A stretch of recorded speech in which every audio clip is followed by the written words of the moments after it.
teman-teman sekalian, kita lanjutkan tentang pembahasan min ajaibil ikhlas, di antara keajaiban ikhlas. Dan tadi kita membahas tentang arti ikhlas itu apa. Ternyata ikhlas itu bukan nggak berharap apa-apa kepada Allah, seolah-olah kita nggak merasa butuh kepada Allah, padahal justru berharap kepada Allah, bergantung kepada Allah, meminta kepada Allah, itu bagian dari ibadah. Jadi kalau kita pengen dapat banyak pahala ibadah, doa aja yang sering, karena berdoa itu adalah ibadah. Dan Nabi yang paling banyak berdoa itu salah satunya Nabi Ibrahim. Dan kita baca di dalam Al-Quran gimana doa-doa Ibrahim yang sangat luar biasa. Sehingga Ibrahim dikenal dengan istilah awwahun, hamba yang awwah. Arti awwah itu da'a, arti da'a banyak berdoa. Jadi kalau Ibrahim aja Allah sayang banget kepada beliau karena suka berdoa, berarti doa itu adalah ibadah. Dan Allah gak akan repot sama sekali kalau kita minta. Request kita sebanyak apapun ke Allah gak repot sama sekali.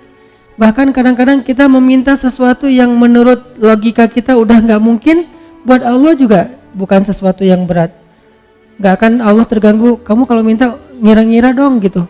Masa minta sesuatu yang udah gak mungkin lagi dikabulkan? Enggak, karena ala kulli syai'in qadir, gak ada batasan. Allah maha kuasa atas segala sesuatu. Justru dengan meminta kita lagi belajar iman loh teman-teman. Meminta itu belajar iman, kayak kita lagi mau jalan, naik kendaraan atau naik pesawat, begitu dia mau take off, bismillahirrahmanirrahim, ya Allah mudah-mudahan selamat kalau bahasa kita ya. Itu kan belajar bergantung ke Allah. Justru orang yang gak meminta ke Allah, gak bergantung ke Allah, itu istighna, sombong.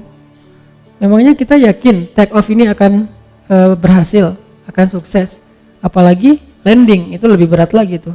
Selalu deg-degan saya kalau udah landing. Apalagi kalau yang misalnya pesawatnya agak kecil, terus cuacanya gak bagus, landingnya sampai gak terlalu mulus gitu, itu kan resikonya tinggi. Sehingga pas lagi landing, doanya mungkin 3 kali lipat pas dari take off gitu. Kalau take off doanya subhanallah sakharana haza, kalau landing sampai yasinan, ayat kursi, ar-rahman. Kenapa? Karena bergantung kepada Allah. Loh kok pas lagi kayak gitu berdoa, ya ke siapa lagi coba? Kita berlindung, ke siapa lagi kita bergantung, ke siapa lagi kita berharap. Itu bagian dari iman. Jadi makin sering berdoa, kita makin sering belajar gantung, kayak manja gitu ke Allah. Dan emang harusnya kayak gitu, manja banget sama Allah. Ya Allah nih gimana ya? Ya Allah saya ada ini, ya Allah ada itu. Terus saja setiap hari tuh laporan ke Allah. Dia dikit-dikit nge-mention Allah, dikit-dikit angkat tangan. Allah sayang banget sama hamba yang kayak gitu. Justru kalau hamba ngerasa ini mah masih bisa dikerjain sendiri, ntar aja kalau udah susah baru minta sama Allah, Allah gak suka yang kayak gitu. Itu bukan mandiri, itu istighna, sombong. Masuk hal yang sepele aja minta ke Allah. Nabi bilang mintalah kepada Allah walaupun garam. Garam aja mau masak minta ke Allah, walaupun sederhana mungkin bahasanya. Ustadz, garam itu bukan minta ke Allah, beli ke warung, ke Alfamart, bukan minta ke Allah. Mungkin beli bisa juga dapat garam dengan seizin Allah pastinya, tapi kita jadi nggak belajar iman, kita jadi nggak dapat pahala. Apa susahnya sih tinggal bilang ya Allah ini kurang garam, bismillah, jalan aja nyari garam. Dapat garam, ada 2 orang, yang satu beli garam di warung tanpa bismillah, yang kedua beli garam di warung dengan bismillah. Dua-duanya dapat garam, tapi yang kedua dapat plus pahala, iman, makin disayang sama Allah. Siapa tahu lewat masakan yang dia masak dengan bismillah itu rasa cinta Allah tanamkan dalam hati suaminya. Kalau belum punya suami, siapa tahu itu calon mertuanya. Kan kata Nabi, di balik nama Allah selalu ada kebaikan kan? Jadi kalau kita bilang bismillah gak ada ruginya. Tinggal kita bilang, ya Allah kurang garam, bismillah, cari aja garam di warung. Yang kedua, dianggap itu mah gak perlu bismillah juga dapat, yang namanya garam gampang carinya. Ya, dua-duanya dapat garam, dua-duanya masukin garam ke dalam masakan itu. Tapi yang satu berkah, yang satu tidak berkah. Segala sesuatu yang dilibatkan nama Allah di dalamnya, kata Nabi, Allah munculkan kebaikan atau keberkahan. Segala sesuatu yang tidak ada nama Allah, Allah cabut keberkahannya. Jadi bukan hanya masalah makanan yang kita makan teman-teman, tapi apa kebaikan setelah itu yang kita dapetin. Sehingga kalau misalnya kita ngerasa mampu pun secara logika sederhana, mudah, tetap pakai nama Allah, tetap minta sama Allah. Karena yang kita minta bukan yang mudah itu doang, tapi apa yang setelah itu. Kita jalan naik motor, cuman dekat doang ke rumah teman atau kemana gitu yang mungkin bahkan kadang-kadang nggak perlu takut ada razia atau apa karena terlalu dekat gitu. Atau di kampung nggak pakai helm juga, walaupun ini bukan saya nggak nganjurin ya. Kan banyak tuh realitasnya kayak gitu ya. Lupa bismillah, giliran yang jalannya biasa pakai razia. Bismillahirrahmanirrahim, bismillahirrahmanirrahim, la haula wala quwwata illa billah. Auzubillahi min polisi misalnya. Sampai doanya macam-macam gitu kan ya. Kenapa? Karena dianggap itu beresiko. Giliran yang ringan-ringan enggak. Jangan lihat itunya doang, lihat apa setelahnya.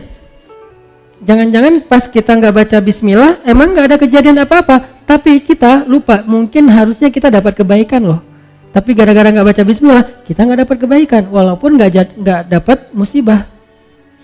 Siapa tahu pas lagi kita jalan, harusnya tadi Allah udah naruh kayak kita main game kan suka ditaruh kayak bonus-bonus gitu, nyawa atau apalah ya. Terus kalau pas lewat nyamber dapat naik itunya nyawanya, dapat 1 strip, dapat 2 strip. Nah, kalau nggak baca bismillah kita nggak dapat itu, tapi pulang tetap selamat. Akhirnya kita pikir nggak ngaruh juga nggak baca bismillah, nggak. Jangan lihat kejadian itu aja, tapi lihat apa setelahnya. Siapa tahu dengan baca bismillah, bukan siapa tahu sih, yakin dengan baca bismillah kita dapat kebaikan yang kita min haitsu la yahtasib, yang kita nggak pernah tahu, nggak pernah duga. Yang kayak cerita saya dulu dapat alhamdulillah beli rumah gara-gara sholat asar di masjid Cihanjuang yang sekarang dekat rumah. Kenapa bisa kayak gitu? Mana saya tahu ada yang akan jual rumah di masjid lagi sholat asar. Kalau bukan karena Allah yang ngatur banget kan segala sesuatu teh.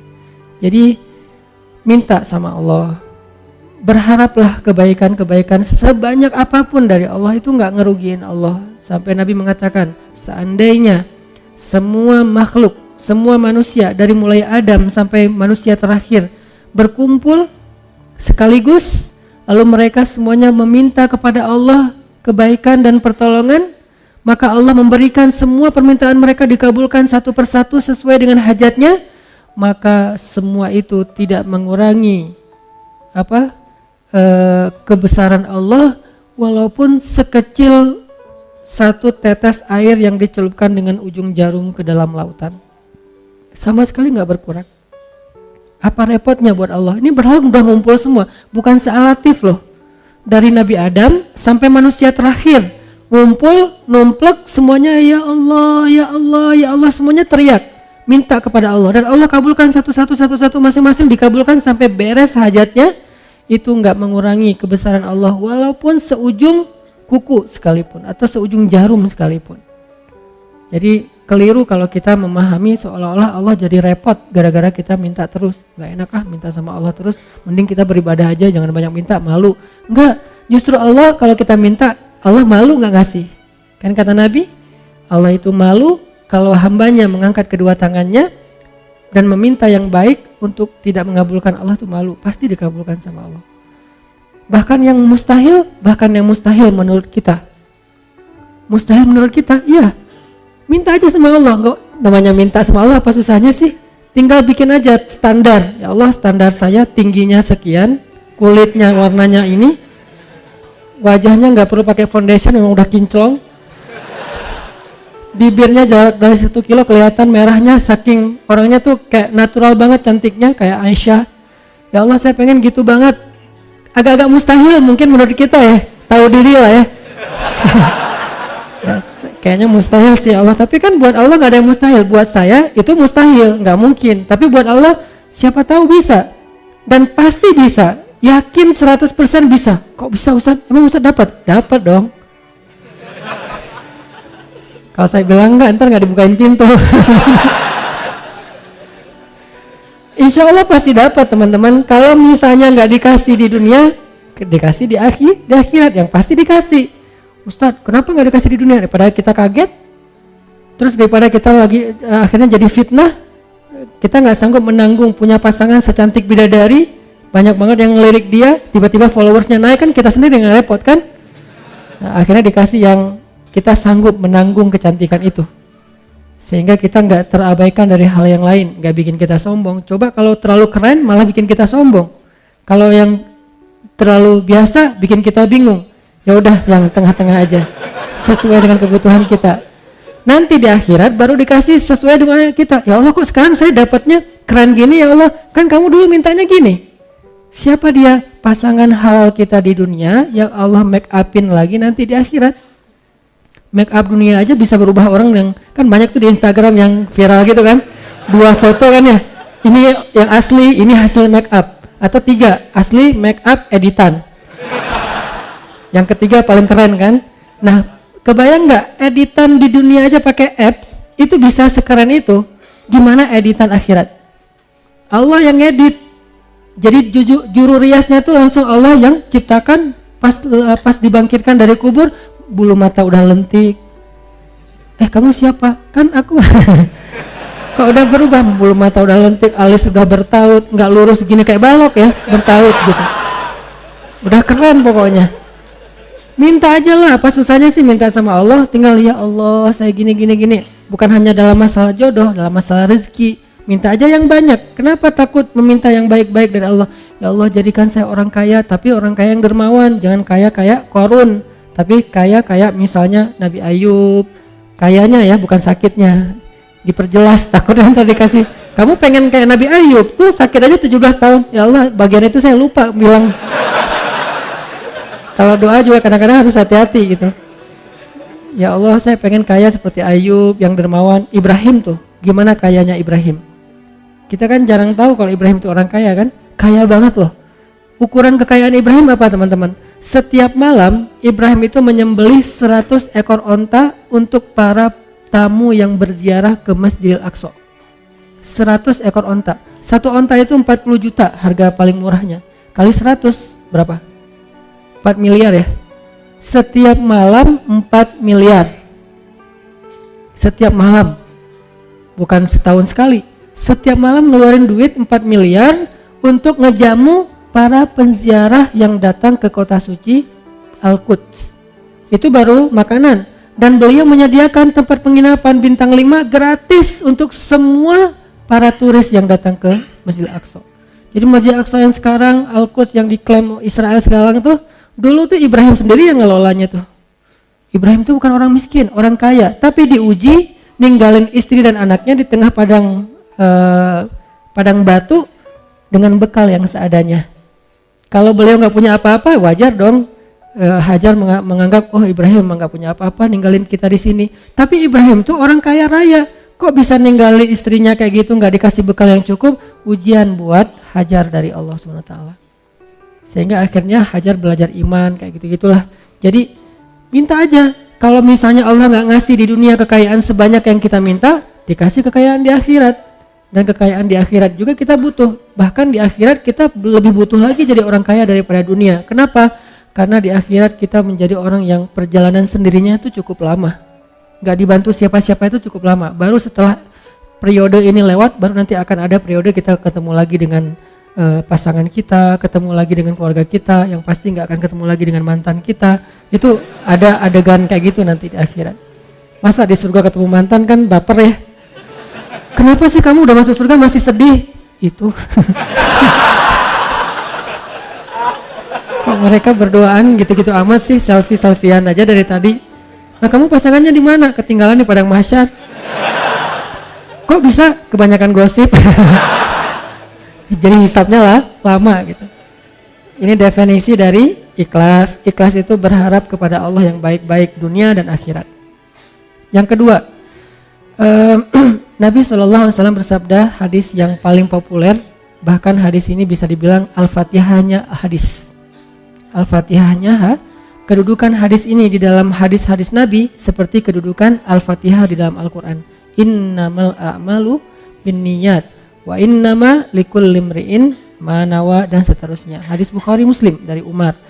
Nah kata Nabi, innamal a'malu binniyat. Amal itu tergantung niat.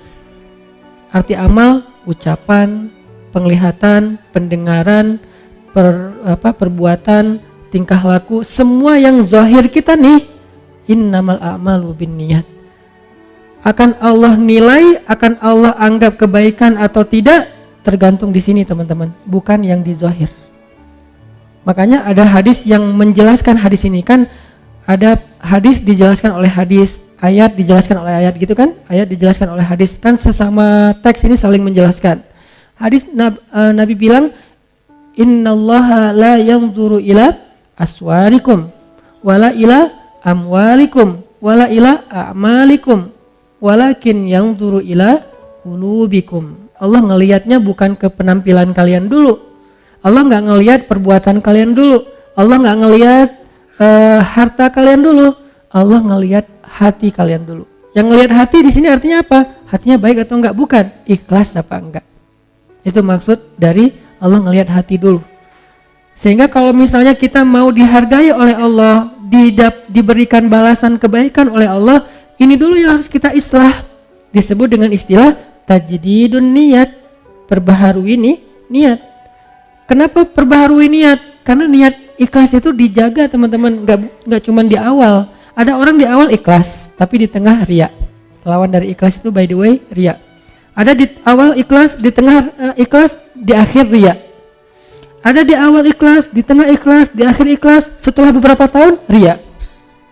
Begitu sekali dia riya, hangus habis semua kebaikan dari apa yang kita udah lakuin. Contoh, kan kita tuh bukan tipe orang yang insya Allah levelnya di awal udah riya ya. Insya Allah tuh bukan kita, nggak mungkin kita mau tilawah, dengerin gua tilawah riya ya. Oh, enggak kan? Kita bukan tipe gitu. Insya Allah kita di satu level di atasnya. Orang yang insya Allah di awalnya ikhlas. Nggak mungkin juga kita misalnya mau ngelakuin satu kebaikan semuanya terus kita niatkan. Kalau orang yang niatnya dibaca usolli sunnata tahiyatul masjid rakaatain lillahi ta'ala, kan gitu kan ya. Ini riya sengaja. Usolli sunnata misalnya duha rakaatain riya'an linnas, Allahu akbar. Kan nggak ada apa ria'an linnas atau riya'an linnas. Ya Allah, saya sengaja nih sholat 2 rakaat, maaf ya Allah kali ini agak-agak kurang ikhlas, riya aja deh sekali-kali kan nggak apa-apa, Allahu akbar. Nggak ada, kita tuh bukan level itu. Kita level orang yang insya Allah dari awal pasti ikhlas, karena kita tahu bahayanya riya, tapi kegoda di tengah. Saya dulu awal-awal pulang dari Kairo, karena dianggap ustadz suruh ngimamin. Oh ya, ikhlas kan? Kata Nabi, hiasilah Al-Quran dengan suara kalian. Oh ya udah, saya hiasi semampu saya dengan suara saya. Alhamdulillahi Rabbil Alamin. Di tengah gitu kan ya. Begitu ada yang nangis di belakang, bagus juga ya suara saya. Mulai di awal ikhlas, di tengah riya. Dan apakah saya berniat mau riya? Enggak. Riya itu bukan kita niatin, yuwaswisu fi sudurin. Nah, setan yang membisikkan dalam hati kita, dan itu bukan disengaja. Sehingga kita tajdid. Begitu setan, bagus juga suara lu, astagfirullahaladzim, bagus. Enggak sih, ngomong dalam hati yang jujur, karena alimun bidatis sudur. Allah tuh tahu banget lah isi hati kalian. Kalian gak usah bohong deh sama gua, sama Allah tuh gak bisa bohong. Wa asirru qaulakum awijharu bih innahu alimun bidatis sudur. Kalian merahasiakan, kalian tampakkan, tahu banget lah Allah apa yang kita rasain. Jadi rugi banget kita bohong sama Allah dalam hati itu, kayak konyol banget tuh. Allah tahu isi hati kita sejelas kita berteriak. Misalnya kita teriak, bagus juga ya suara saya, kan jelas tuh. Tapi dalam hati, bagus juga ya suara saya. Jelas, buat Allah tuh nggak ada bedanya. Bukan apa-apa, nggak kayak gitu. Jelas banget, sejelas kita bersuara lantang, sejelas itulah suara di dalam hati kita. Di sisi Allah nggak ada yang beda. Jadi nggak usah bohong deh sama Allah. Yukhadi'unallah, kan gitu kan, membohongi Allah. Padahal wa ma yakhda'una illa anfusahum, cuma ngebohongi diri sendiri. Nih riya di tengah, riya di akhir, di tengah enggak. Soalnya nggak ada yang nangis, biasa aja gitu. Tilawah, begitu selesai sholat datang, Ustadz, baru pertama saya bisa nangis dalam sholat. Di Masjidil Haram aja saya nggak bisa nangis, di belakang Ustadz saya nangis. Oh ya Pak, alhamdulillah istiqomah ya Pak. Dalam hati, Bapak baru tahu. Mulai yuwas-wis, Bapak nggak pernah lihat YouTube saya. Mulai yuwas, itu kan terjadi kan. Saya pernah ngerasain itu teman-teman, makanya tajdid, perbaharui lagi. Kayak pas sholat di mall itu yang paling agak gregetan. Sholat di mall kan di basement gitu, musola, sholat maghrib. Karena saya pakai kaos, pakai celana biasa, gak disuruh jadi imam dong. Yang disuruh jadi imam bapak-bapak yang pakai bajunya rapi, imamin aja. Saya, oh ya udah kita lihat aja nanti. Nah, jadi imam. Begitu si bapak baca Quran, tuh kan kata saya juga apa?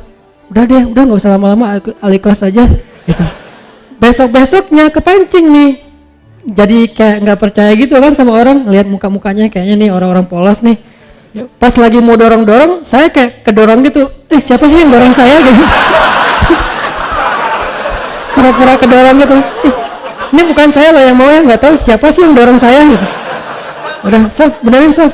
Dalam hati, Sof udah, dengerin ya. Nih gini nih tilawahan yang benar nih. Allah, Ria. Mau saya baca 1 juz, 10 juz, 30 juz, satu huruf pun gak ada nilainya di mata Allah. Innamal a'malu binniyat. Dan gak bisa saya bohong sama Allah. Bohong ke manusia mungkin bisa. Saya kayak bacanya kayak khusyuk banget. Orang-orang sampai kagum gitu, respect. Masya Allah ya suaranya, bacaannya luar biasa. Pasti dari hati nih, karena kerasa di hati. Kata dia. Tapi kan Allah tahu. Ya tapi Allah maha menutupi aib. Allah gak mau buka. Enak aja lo ngomong. Enggak. Allah baru buka aib nanti di akhirat. Di dunia nggak akan Allah buka. Allah menjaga aib kita. Supaya apa? Supaya kita perbaiki diri. Ya Allah dia ngomongnya gitu, padahal enggak. Astagfirullahaladzim. Tajdidin niyah, perbaharui lagi niatnya, perbaharui. Ini pengennya karena Allah, karena Allah. Datang setan-setan tuh nggak akan lepas kita. Dia pegang erat-erat tuh. Setan nggak mau ngelepas kita sampai kapan? Sampai mukhlasin. Nggak ada bedanya lagi tadi pujian atau celaan. Baru dia akan nyerah. Tapi kan kelas kita masih mukhlisin ya. Itu juga kalau mampu. Nah, kadang-kadang bukan di akhir, nanti setelah beberapa tahun. Nah, kayak misalnya kita tahajud. Udah 10 tahun nih tahajud, tiba-tiba ada teman kita mancing. Gimana ya biar bisa tahajud? Susah banget, saya udah masang 10 alarm gak kebangun. Udah tidur di lantai biar cepat bangun, malah lebih nyenyak tidurnya. Gimana sih cara biar tahajud? Saya udah olahraga siang harinya biar malamnya tidur awal jadi cepat bangun. Tetap aja olahraga, tidur ya tidur, nggak bangun-bangun. Gimana ya caranya? Kita kepancing. Awalnya niatnya ikhlas juga, pengen sharing, pengen ngasih semangat. Sebetulnya sih tahajud itu gampang kalau udah jadi habit, gitu. Gimana maksudnya? Kalau udah jadi habit, mau dia capek, pulangnya telat, yang namanya jam 2 pasti udah kebangun. Biar jadi habit berapa lama? Ya standarnya sih 10 tahun. Kalau kamu gimana? Ya alhamdulillah 10 tahun. Habis semua.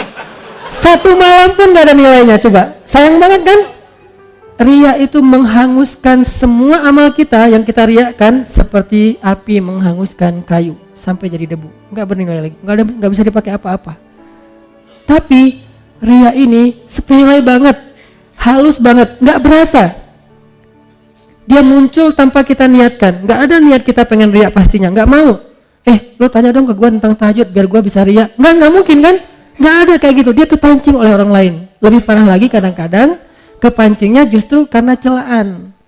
Kita dipancing oleh orang-orang yang gak menghargai kita. Lo gak tahu ya? Kayak misalnya seorang istri.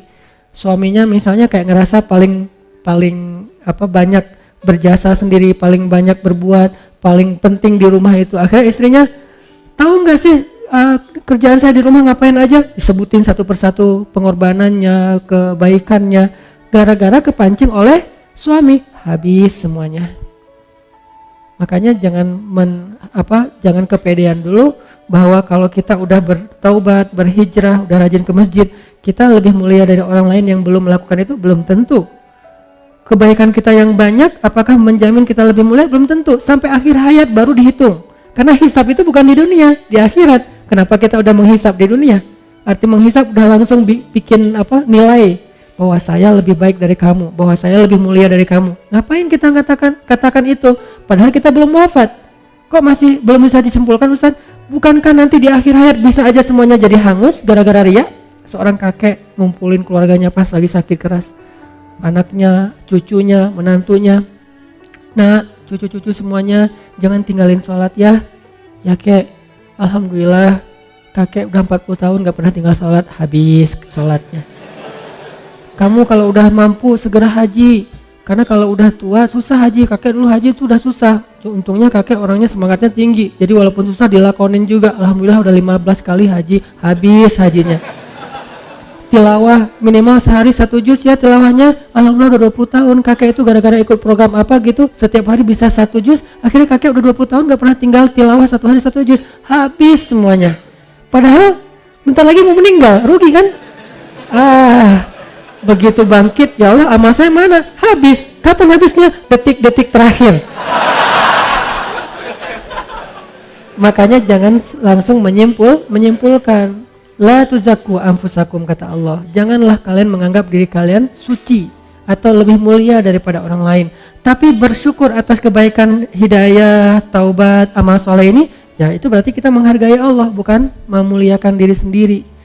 Ini, jadi amal itu sangat tergantung kepada apa yang ada di dalam hati kita. Ada orang yang dengan lisannya ngomong baik, tapi di sisi Allah itu bukan kebaikan. Contoh, wa minan nasi may yaqulu amanna billahi wa bil yaumil akhir. Ada manusia, Allah nggak mau nyebut orang beriman karena tidak beriman. Ada orang bilang amanna billahi wa bil yaumil akhir. Kami beriman kepada Allah, kami beriman kepada hari akhir. Declare. Dia posting. Dia bilang kami beriman kepada Allah dan hari akhir. Allah komen. Kata Allah apa? Wa ma hum bimu'minin. Mereka tidak beriman. Padahal udah ngomong, kok masih ditolak sama Allah? Alasannya apa? Fi qulubihim marad. Di hati mereka ada penyakit. Apa penyakitnya? Khida, riya. Mereka tidak mengatakan itu kecuali untuk mendapatkan simpatik dari manusia, bukan dari Allah. Berarti ucapan doang belum tentu. Kita astagfirullah, astagfirullah, astagfirullah, astagfirullah. Ucapan kan? Kalau nggak benar dari hati bahwa kita benar-benar menyesali dosa, maka Allah menilai sesuai dengan hati kita. Siapa tahu kita istighfar hanya pengen disebut sebagai ahli istighfar. Astagfirullah, astagfirullah, astagfirullah. Begitu ada orang dekat dengan kita, astagfirullahaladzim, astagfirullah, astagfirullah. Makin kencang istighfarnya. Perasaan tadi pelan-pelan biasa-biasa aja, kenapa jadi lebay gitu? Karena ada orang kanan kiri. Gitu juga dengan sholat. Begitu sholat sendiri cepat-cepatan. Gitu sholat berjamaah baru juga takbir. Allah. Dari mana juga bacaan sholat ada nya gitu kan ya. Saking menghayati. Kenapa? Karena dia dilihat orang lain. Allah tahu banget lah yang gitu-gitu, nggak usah acting deh di depan Allah. Begitu kita acting, Allah bilang fi qulubihim marad. Yang masalah itu bukan zahir kamu. Berdiri takbir kamu itu udah sifat sholat Nabi. Naruh ininya sifat sholat Nabi, berdirinya sifat sholat Nabi, bacaannya bacaan Nabi. Kenapa bacaan Nabi? Di hari ini Nabi baca surat ini, sholat ini Nabi baca surat ini, sampai sedetail itu. Rukunya itu benar-benar bisa naruh air dan nggak tumpah, saking sifat sholat ruku Nabi. Sujudnya bisa masuk anak kambing, kan bangetlah zahirnya. Tapi kalau dalam hatinya dia berpikir, nih kalian lihat nih, ini baru sifat sholat Nabi. Kalian belajar sama saya, habis semuanya tuh. Kenapa? Fi qulubihim marad. Hatinya ada riya. Jadi Allah innamal a'malu binniyat, maksudnya yang Allah nilai pertama ini dulu. Kalau ininya benar, zahirnya ada kurang-kurang dikit, Allah sempurnakan. Kalau zahirnya sempurna, di sini kurang, Allah hilangkan. Allah anggap nggak ada apa-apa, nggak ada kebaikan apapun, nggak ada nilai. Jadi tergantung di sini ternyata. Kan ada kisah orang yang pengen sedekah, diam-diam kan, tiga kali salah. Dia bilang, ya Allah, nanti kalau udah malamnya larut, orang semuanya pada tidur, saya baru mau sedekah. Ini berarti dia sedekahnya kan diam-diam ya, nggak ada yang lihat ya, ikhlas gitu. Karena ada dulu cicitnya Nabi, Ali bin Husain Zainal Abidin. Beliau itu kalau mau ngasih sedekah ke orang miskin, tunggu sampai semua orang dalam kampung itu tidur. Begitu orang udah pada tidur, baru keluarlah Ali bin Husain, bawa roti, naruh di depan rumah orang-orang miskin. Terus pulang aja. Dan gak mungkin juga orang miskin pakai CCTV kan. Jadi dia tahu gak ada yang lihat, ditaruh. Pulang, pagi-pagi orang miskin buka pintu, ada kantong di dalamnya roti. Setiap malam kayak gitu. Dan gak ada yang tahu kalau itu Ali bin Husain. Kapan taunya? Begitu Ali bin Husain Zainal Abidin wafat, udah gak ada lagi roti di depan rumah orang miskin. Baru orang mengatakan berarti selama ini yang ngasih adalah Ali bin Husain Zainal Abidin. Saking merahasiakan amal biar Allah dan saya aja yang tahu. Kita berdua aja ya, Allah yang tahu, yang lain gak usah. Itu romantis banget loh sama Allah. Jadi kalau ada yang ngomong tuh gak pernah sedekah, ya Allah dia gak tahu. Biar kita aja sama Allah yang tahu. Itu keren loh. Jadi ada amal yang biar jadi rahasia. Kan kalau ada rahasia tuh jadi terkesan akrab ya. kayak romantis gitu kan, kayak kita misalnya dengan orang-orang khusus, sahabat kita, geng kita, kan kita punya rahasia yang orang lain nggak tahu kan. Jadi kalau ada orang yang ngomongin macam-macam, kita ngelirik dia aja sambil senyum-senyum, dia nggak tahu kan. Nah ini dengan Allah juga harusnya ada kayak gitu, walaupun nggak mungkin semua amal pastinya. Masa ke masjid kita nggak ada yang tahu, berarti ke masjidnya pas nggak lagi azan. Kamu ngapain jam 12 ke masjid? Saya sholat jamaahnya nggak ada yang tahu, ikhlas. Nggak ada azan juga. Tapi kalau misalnya sholat jamaahnya pas azan, ya pasti orang tahu lah dia tuh rajin sholat jamaah. Ya itu di luar kemampuan kita. Bagian itu kita tajdidun niyah. Tapi yang lain yang masih bisa dirahasiain, rahasiain. Karena ada ulama dulu tuh merahasiakan ibadah malamnya sampai 40 tahun nggak ada yang tahu kalau dia tuh tahajud. Jadi orang bilang dia tuh nggak pernah tahajud. Padahal dia tahajud. Kok orang nggak ada yang tahu? Caranya kalau orang masih melek dia biasa-biasa aja. Begitu dia pas orang lagi melek dia tidur. Begitu orang tidur dia bangun. Dia lagi sholat, pas orang balik badan, karena orang tidur juga gerak ya. Pas orang balik badan dia langsung khawatir gitu, ya Allah ketahuan. Ternyata dia cuma balik badan, lanjutin. Waktunya orang bangun dia tidur lagi. Selama 40 tahun. Kenapa? Kata dia, saya tidak mau melakukan sesuatu yang diketahui manusia, kemudian setan menggoda saya untuk menjadi orang yang riya. Sehingga dirahasiakan. Ketahuan gara-gara ada yang iseng ngintip. Akhirnya ketahuan juga, ya Allah saya pernah udah pengen ikhlas, jadi bukan saya yang mau loh ya, ini saya tetap ikhlas kan. Ikhlas tapi riya, jadi riya terhadap ikhlas. Ini unik, ada orang yang riya terhadap ikhlas. Lo kenapa nggak pernah melakukan tahajud? Gua orangnya nggak mau sebut-sebut kalau tahajud, udah biasa ngelakuin tengah malam jam sekian juga nggak pernah dikasih tahu ke siapa-siapa, ikhlas dong. Ini riya terhadap ikhlas. Kenapa sih lo tilawah Al-Quran pelan-pelan? Soalnya suara gue terlalu bagus kalau terlalu kencang. Daripada gue nanti jadi riya, gue bacanya pelan-pelan aja. Alhamdulillahirabbil alamin. Terus ada yang pamer gitu, ada yang show off gitu di sebelah. Alhamdulillah, suara gitu aja pamer. Riya terhadap keikhlasannya. Jadi nggak rela kalau orang lain riya karena dia ngerasa ikhlas. Jadi pengennya lo nggak usah riya depan gue deh, gue ikhlas. Kalau gue mau pamer bisa, cuma kan gue nggak mau, gue pengennya ikhlas. Ini namanya ikhlas riya terhadap ikhlas. Ini aneh banget. Sama dengan orang yang perlu istighfar terhadap istighfar. Ya istighfar, al istighfar yahtajul istighfar. Istighfarnya membutuhkan istighfar. Kenapa? Istighfarnya itu riya banget. Astagfirullah, ya Allah, zalamtu nafsi zulman katsira. Oh nggak ada lagi orang, amin. Udah pergi aja. Padahal juga ada orang. Istighfarnya luar biasa. Ini nih, istighfar yahtajul istighfar. Istighfar yang membutuhkan istighfar. Jadi ada laki-laki, dia sedekah, ya Allah malam ini saya pengen sedekah ke orang pertama yang saya temuin di luar rumah. Malam-malam, kayak kita mungkin jam 12 malam dia keluar, ketemu seorang laki-laki, ngasih aja, pergi. Karena dia nggak mau ketahuan, nggak mau ngobrol biar nggak ketahuan, pergi aja. Besok pagi, orang-orang pada ngomong, jadi trending topik. Kata orang-orang, semalam ada pencuri dapat sedekah. Dia langsung ngerasa gitu, bukan kegeeran karena dia doang yang sedekah kan. Astagfirullahaladzim, berarti sedekah saya salah semalam buat pencuri. Ya Allah, saya ulangi deh ntar malam, saya perbaiki. Maaf ya Allah. Malam kedua dia keluar lagi, diam-diam gak ada orang, jalan nyari siapa yang bisa dibantu. Lewat seorang cewek, kasih, neng, langsung pergi. Besok pagi orang-orang ngomong, semalam seorang pezina dapat sedekah. Astagfirullahaladzim, salah lagi 2 kali. Dan ini ceritanya bukan fiksi, hadis dalam bentuk kisah. Malam ketiga dia keluar lagi, ketemu orang, kasih, pergi. Besok orang mengatakan, semalam ada orang paling kaya di kampung ini dapat sedekah. Astagfirullah, 3 kali salah. Malam keempat dia tidur, Allah utus malaikat menjelma dalam mimpinya. Ini namanya mimpi yang baik, ilham dari Allah. Malaikat itu bilang, fulan sedekah kamu 3 kali, mungkin kamu pikir salah, tapi Allah terima karena dia ikhlas. Yang pertama, sedekah kamu kepada pencuri membuat dia tidak jadi mencuri karena sudah mendapatkan apa yang dia butuhkan. Sedekah kamu kepada pezina membuat dia tidak jadi menjual tubuhnya karena dia sudah mendapatkan apa yang dia butuhkan. Dan yang ketiga, sedekah kamu ke orang kaya telah menyadarkan dia dari sifat kikir sehingga sekarang dia menjadi orang kaya yang dermawan.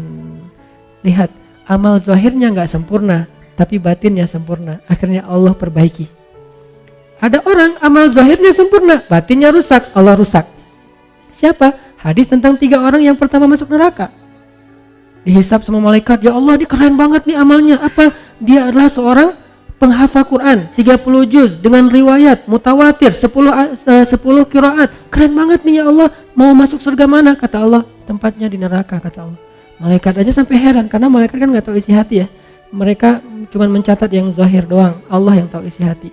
Malaikat nanya, ya Allah salah dia apa? Kan dia ahli Al-Quran, rajin membaca, rajin menghafal, pembawa Al-Quran kemana-mana. Kata Allah, karena dia tidak menghafal Al-Quran untuk aku, dia menghafal Al-Quran untuk dikenal sebagai qari, hafiz. Sempurna kan amalnya, tapi rusak isi hatinya, sehingga rusak semua pahalanya. Yang kedua, orang yang dermawan. Ya Allah, ini rajin banget sedekah, setiap hari sedekah. Kata Allah, tempatnya di neraka. Kata malaikat, kenapa ya Allah? Dia tidak bersedekah untuk aku, dia bersedekah untuk disebut jawad, orang yang dermawan. Habis lagi, padahal sedekahnya udah sempurna. Yang paling parah tuh yang ketiga, di lehernya masih ada bekas luka karena terbunuh dalam peperangan. Malaikat kagum gitu, respect. Wah, ini keren banget ya Allah, ini orang yang syahid, orang yang mujahid, orang yang berjihad. Kata Allah, tempatnya di neraka malaikat. Kata malaikat, kenapa ya Allah? Dia tidak berjihad untuk aku, dia berjihad untuk disebut syuja, sang pemberani, seorang pahlawan. Lihat, zahirnya sempurna, batinnya rusak, maka rusak. Zahirnya kurang-kurang dikit, batinnya sempurna, maka sempurna. Innamal a'malu binniyat. Ini maksud dari kalimat ini. Jadi innamal a'malu binniyat, amal kita itu bukan yang zahir dulu yang Allah nilai, tapi isi hati dulu yang Allah nilai. Perbaiki niat, tajdidun niyah. Jaga amal kita dengan menjaga niat. Kita mungkin mudah menjaganya di awal. Bagaimana dengan di tengah ketika sedang melakukannya? Bagaimana dengan di akhir, apresiasi atau celaan orang setelahnya? Bagaimana setelah beberapa tahun, setelah kita merasa bahwa ini keren banget, kita istiqomah, itu akan sangat berpengaruh. Mungkin amal kita banyak, tapi belum tentu semuanya sampai kepada Allah. Dari sekian banyak amal yang kita lakukan, cuma sedikit mungkin yang sampai kepada Allah. Yang sedikit itu hanya yang gampang-gampang, yang ringan-ringan. Kenapa? Cuman itu yang kita nggak bisa riak. Mau riain apa? Bacanya Al-Ikhlas. Tapi giliran bacanya surat-surat yang susah, riak kan? Nah, justru kadang-kadang yang sampai itu yang ringan-ringan, yang sepele-sepele, yang kita nggak bisa riak ke siapa-siapa. Orang juga lebih baik dari kita. Mungkin cuman itu yang sampai ke hadapan Allah. Sedangkan yang susah kita lakuin malah nggak sampai. Kenapa? Mungkin di awal, di tengah, di akhir ikhlas, tapi after years akhirnya kita riak. Mudah-mudahan Allah menjaga amal kita dengan menjaga hati kita. Ya muqallibal qulub, tsabbit qulubana. Ya Allah yang membolak-balikan hati, tetapkanlah hati kami dalam keikhlasan. Rabbana la tuzigh qulubana ba'da idh hadaitana. Ya Allah, jangan gelincirkan hati kami condong kepada keburukan setelah Engkau beri petunjuk. Ya musarrifal qulub, sarrif qulubana ila ta'atik. Wahai yang mengalihkan hati, alihkanlah hati kami kepada ketaatan kepadamu. Allahumma habbib ilainal iman wa zayyinhu fi qulubina wa karrih ilainal kufra wal fusuqa wal isyan waj'alna minar rasyidin. Ya Allah, jadikan kami cinta kepada iman dan amal soleh, dan jadikan rasa cinta itu indah di dalam hati kami, dan jadikan kami benci kepada kekufuran, kedurhakaan dan dosa, dan jadikanlah kami termasuk orang yang mendapatkan petunjuk. Allahumma ighfir lana wa liwalidayna. Ya Allah, ampunkan dosa-dosa kami, ampunkan dosa kedua orang tua kami. Jika ada kebaikan-kebaikan yang kami lakukan, maka alirkanlah juga pahala itu kepada kedua orang tua kami.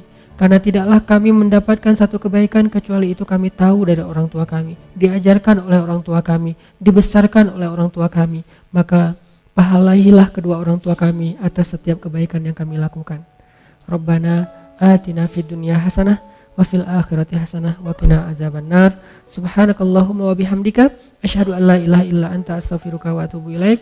Assalamualaikum warahmatullahi wabarakatuh.